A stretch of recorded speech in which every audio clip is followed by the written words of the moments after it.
La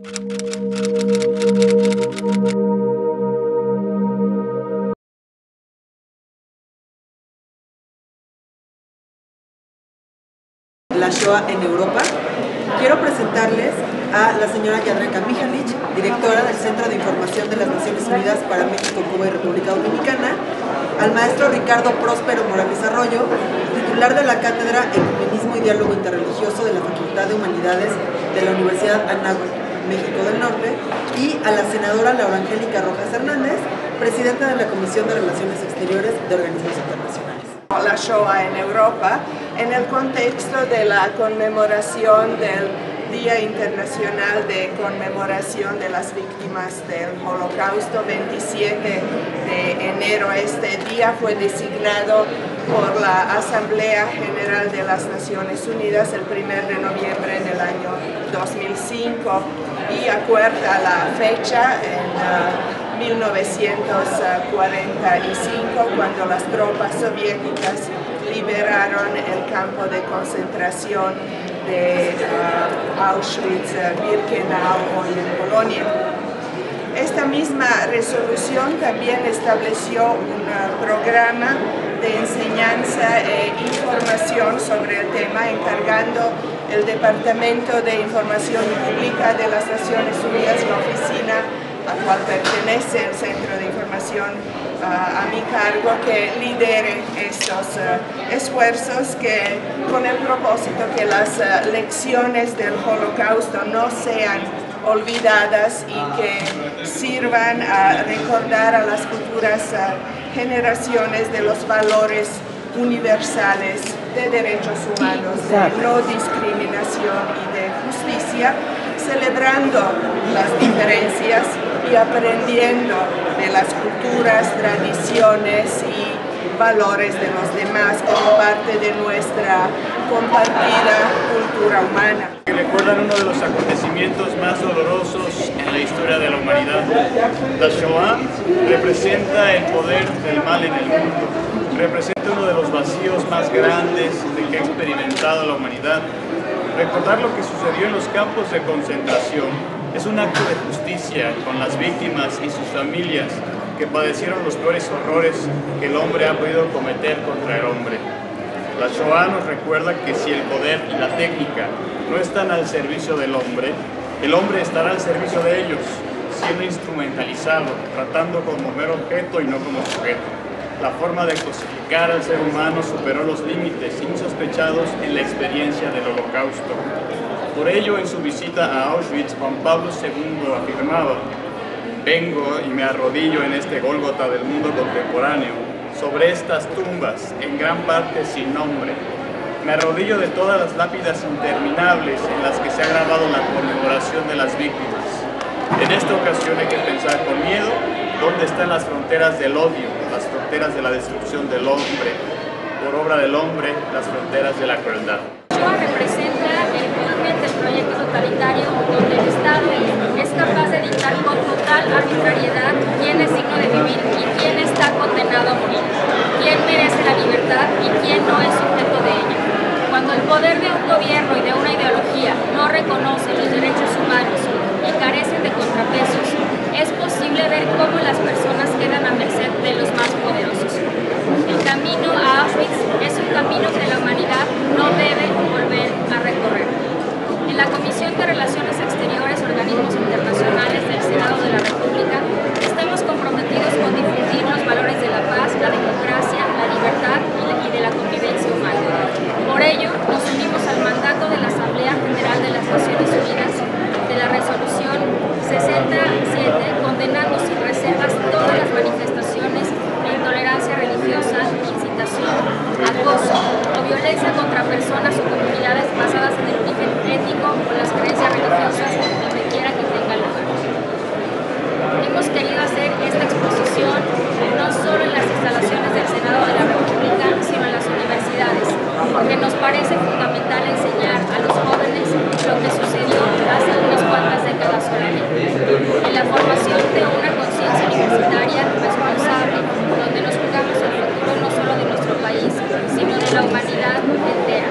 Yo espero que podamos, de la mano con la Oficina de Naciones Unidas, poder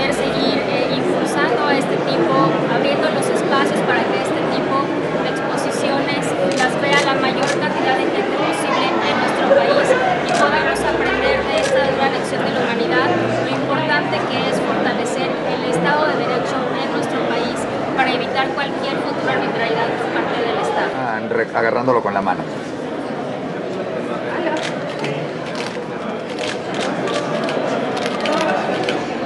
Acá, por favor. Y con ustedes, alumnos claustro, para mí era muy importante traer esta exposición y compartir con ustedes las reflexiones que he preparado, porque precisamente el 27 de enero de 1945 pudiéramos decir que se abrió una etapa distinta en la historia del mundo, porque ese día el mundo precisamente conoció lo que es capaz del hombre y vio cómo surgía la presencia de un mal radical.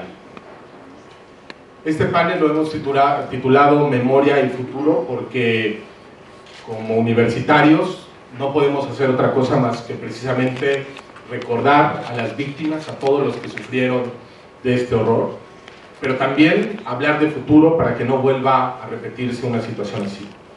Es un deber de nosotros como seres humanos transmitir lo que sucedió ahí. Dice Hannah Arendt, una de las principales estudiosas de los movimientos totalitarios y de los campos de concentración, en un libro que le recomiendo mucho, Los orígenes del totalitarismo, dice Hannah Arendt: el horror del campo de concentración nunca puede ser abarcado completamente por la imaginación. No hay palabras para descubrir, para analizar lo que sucedió allí.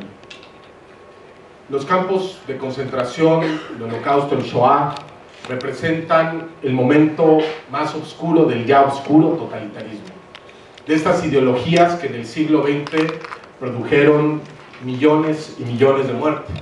Algunos cálculos entre la Primera y Segunda Guerra Mundial, más todas las purgas, más los campos de concentración, hablan de alrededor de 100 millones de personas que murieron en el siglo XX, el siglo de la megamuerte, el siglo de mayor violencia que ha conocido la historia de la humanidad. Quiero concluir con una frase muy bonita, además en el marco de hablar precisamente de los justos, de lo que fue una organización juvenil y universitaria, y por eso la traigo aquí y la comparto con ustedes, que fue la Rosa Blanca. La Rosa Blanca fue un grupo de jóvenes alemanes de la Universidad de Múnich que se opusieron al nazismo en medio precisamente del totalitarismo nazi que estaba en su país. Y estos jóvenes que se alzaron a pesar de ser alemanes contra su gobierno y le dijeron a su pueblo: despierta, repartían hojas por las universidades, hojas clandestinas, para alertar a los jóvenes y decirles: aquí hay un horror del cual no se están dando cuenta. Una de estas hojas que repartieron, y que fue las últimas que repartieron antes de que fueran apresados y decapitados, decía así, y se las traigo a colación: en todo lugar, nos dicen los jóvenes de la Rosa Blanca, en todo lugar y en todos los tiempos, los demonios han estado al acecho y han esperado la hora en que el hombre se torna débil, en que abandona arbitrariamente el lugar fundado en la libertad que Dios le ha dado en el orden, que claudica ante la presión del mal, que se separa de las fuerzas de un orden superior y así, después de haber dado el primer paso libremente, se ve impelido a dar el segundo y el tercero. Pero también en todo lugar y en todas las épocas de mayor necesidad se han alzado seres humanos, profetas, santos, que han conservado su libertad y que han hecho referencia al único Dios y que con su ayuda advirtieron al pueblo para que se convirtiera. El hombre es libre, pero no tiene defensas contra el mal si se desapega de la verdad. Es como un barco sin timón, expuesto a las tormentas, como un pequeño niño sin madre, como una nube que se deshace. Me llamó la atención que la exposición lleva el nombre Shoah. Probablemente no nos dimos cuenta, porque por lo general en acontecimientos que estamos conmemorando se llama Holocausto. El nombre del Holocausto se acuñó, más bien se buscó una palabra, una denominación para poder determinar, para poder llamarle de alguna manera a los crímenes sometidos por el régimen nazi a los asesinatos en masa, al exterminio, y se encontró la palabra holocausto. La palabra holocausto es una palabra de origen griego y textualmente quiere decir sacrificio por medio del fuego. No describe de todo bien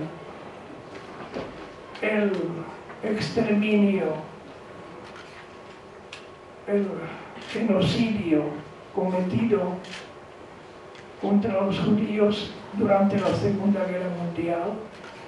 Y los judíos encontraron una palabra, Shoah, que ustedes vieron ahí en la entrada. Shoah quiere decir destrucción o aniquilación y es más descriptiva y más adecuada para nombrar este acontecimiento que hoy conmemoramos.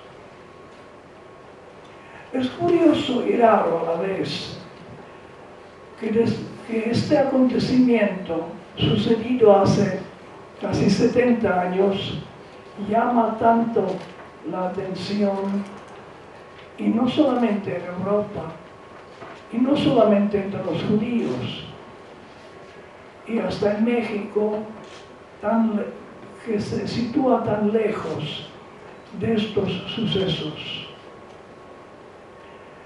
Se había escrito muchos libros, se efectuaron conferencias, congresos, se erigieron memoriales, museos, monumentos, pero el tema no se agota. Algunos podrían pensar que el holocausto se refiere solamente a los judíos, y no es así.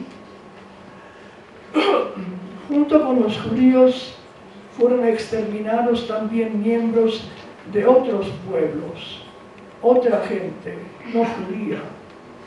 Fueron exterminados 70.000 gitanos, un pueblo cristiano, probablemente un pueblo de los primeros que adoptaron hace 2000 años la fe cristiana. Fueron asesinados más de 200.000 enfermos mentales y discapacitados alemanes, entre ellos niños de lento aprendizaje, niños mongólicos y otros que no cumplían con el precepto de la limpieza racial. Fueron asesinados clérigos, protestantes, católicos, religiosos, pastores evangélicos, monjes y monjas católicas, testigos de Jehová, homosexuales, masones y liberales. Pero el mayor peso del exterminio lo sufrieron los judíos. Se dice que aquel que olvida su historia está condenado a repetirla. Los judíos tenemos la preocupación de que nuestra historia se olvide, de que el odio se vuelva a aferrar de otros corazones ignorantes y se tomen represalias contra la vida de hombres, mujeres y niños. ¿Cómo va a ser eso posible? Igual como fue posible hace tan solo 70 años. El cine es ficción y lo que pasa en el cine no es real, me podrán decir muchos de ustedes, pero el cine es un reflejo de nuestra realidad. Y además hemos aprendido cómo contar las historias a través de este hermoso lenguaje audiovisual, las historias reales.